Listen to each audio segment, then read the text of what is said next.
You know when you watch a movie and you get a little hit of that main character syndrome and you want to do something badass? Well, this video is the result of that after watching John Wick 4 recently.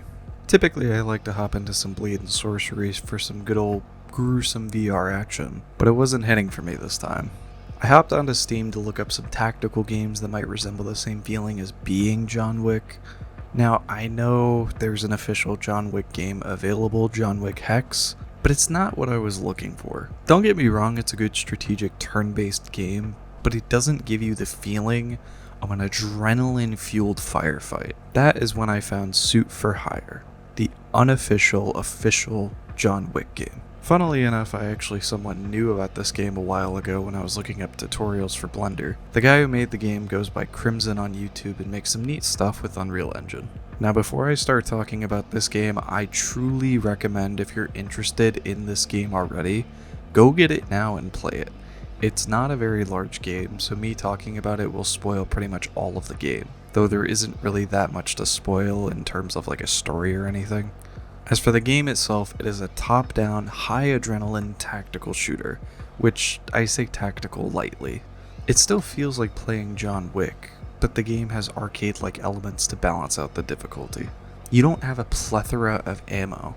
Your main pistol gets 7 shots a clip, and you have a reserve clip to reload with. You'll run out of bullets pretty quickly as there are a lot of enemies that you'll encounter in each chapter, and that is where the melee combat comes in. You have light jabs that you can combo with, a kick for guard breaking, and a melee counter for enemies that are close and personal. Some enemies will get stunned too and will allow you to execute them, giving you some iframes while you do it, and also giving you a clip of ammo afterwards, which is essential for big fights later on. You also have some good maneuverability options, which include rolling and diving. Rolling itself is pretty basic, but diving allows you to shoot while midair. And all of those abilities can be paired with your focus ability, allowing you to slow down time and give you some breathing room in tight situations. You also get a special ability if you fill your meter at the bottom all the way, which gives you some powerful rounds to fire, though you will probably rarely get this, as it takes a long time to fill. So you have all of these combat options available to you from the start of the game, and that doesn't even include the weapons you can pick up. Throughout each chapter, there are weapons that can either be picked up from enemies and or found lying around. There are plenty of melee weapons you'll encounter, mostly baseball bats, but also katanas, cleavers, axes, all limited in durability to make sure you can't infinitely use it, but each of them has their own moveset, so to say. There are obviously guns as well, mostly a weaker 9mm pistol that you'll find, which takes 2 to 3 shots to kill each enemy. Later down the line, you get access to a shotgun, attack rifle with a hefty clip size, an SMG, and a sniper.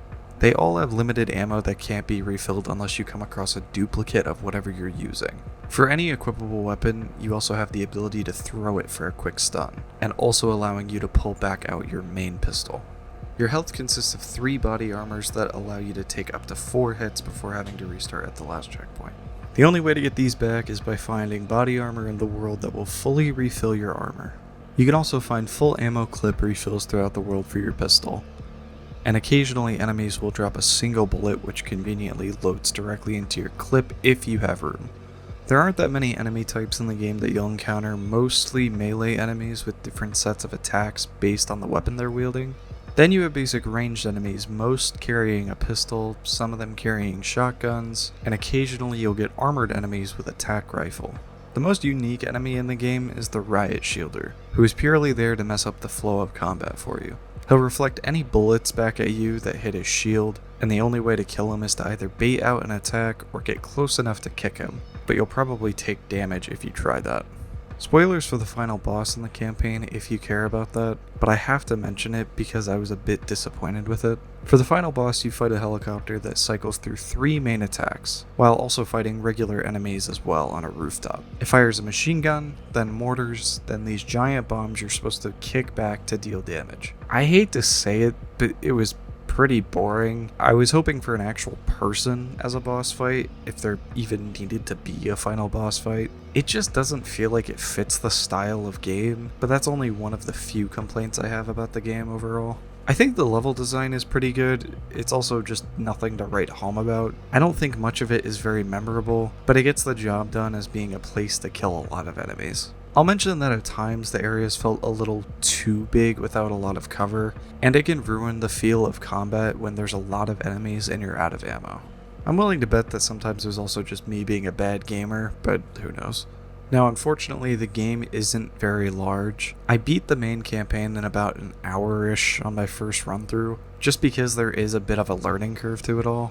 Once I beat it though, I went through it again with my newfound skills to speedrun it, and I ended up clearing the entire campaign in roughly 16 minutes. Each chapter has a grading system that will judge your skills based on how accurate you are, how many times you're hit, and how quickly you completed it. There's also a difficulty option that allows for some more intense replays if you're a masochist like I am. I think the game is fun for speedrunners who want a good challenge, or for those who just like trying to get S-tier runs on games with grading systems. For $15, I'll admit the game is a bit pricey for the little amount of content here, but there is more to be found in the beta for the game, and this is where a lot of the newest updates are found.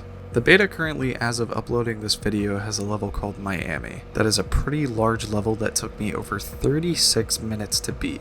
But half of it was because of the incredibly difficult defending objective at the end. The only reason I even beat it was because of the generous checkpoints, and even then, I almost didn't beat it. The beta also makes some tweaks to enemies and adds another type of enemy, the Shocker, which was rough to fight in a crowd. When the Shocker hits you, you have to button mash between the left and right keys, and oh my god, I've never been able to actually break out of it. It takes so damn long.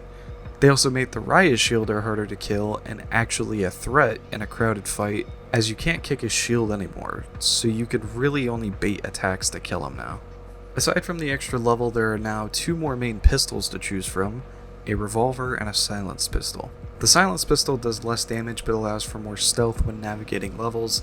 That's pretty much all there is to it. The revolver, on the other hand, is a very powerful pistol, but has to be manually loaded 1 bullet at a time, and has a unique mechanic to where it functions like a realistic revolver. What I mean by that is if you load a bullet but fire on an empty chamber, you either have to keep reloading or fire the empty gun until you get to where the bullet is. It's a fun gun to use, but chances are you'll be fighting the gun more than the enemies themselves. I highly recommend you check this game out, because even though it's currently just a quick game to blast through, it has a lot of promise for the future. Let me know if you guys know about any games like this that are worth a mention, because I love finding smaller gems like this and giving support to the creators of the game. If you made it this far, thank you so much for watching, and any support you give is truly appreciated. Thank you.